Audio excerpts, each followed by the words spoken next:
আসসালামু আলাইকুম ওয়া রাহমাতুল্লাহি ওয়া বারাকাতুহু। আশা করি আল্লাহর রহমতে সবাই ভালো আছেন। আলহামদুলিল্লাহ আমিও ভালো আছি। আমরা গত পর্বের মধ্যে মিম সাকিন পড়ার নিয়ম ৩ টির মধ্যে ১ নম্বরটি শেষ করেছি একফা। এখন আমরা যে পড়ব ইদগাম নিয়ে। তাহলে মিম সাকিনের ইদগাম এর হরফ একটি মিম।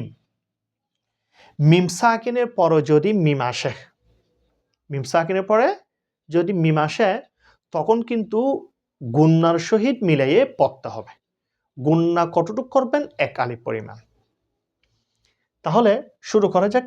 বানানটা কিভাবে হয় একটু দেখুন। বিসমিল্লাহির রহমানির রহিম।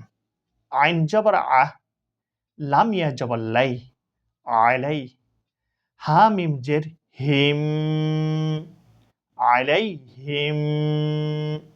আমি কিন্তু আগেই বলেছি জজমের পরে যদি তাসদিদ হয় তখন কিন্তু জজম তো পড়া যাবে না। সেজন্য আমি জজম এটা পড়ি নাই। এটার সাথে মিম এটার সাথে পড়েছি। উচ্চারণ তো হয়েছে আলাইহিম।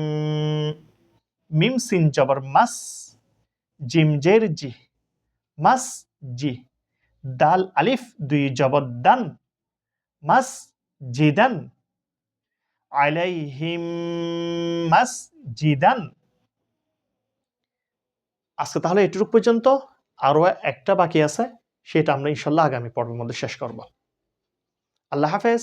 আসসালামু আলাইকুম ওয়া রাহমাতুল্লাহি ওয়া বারাকাতুহু।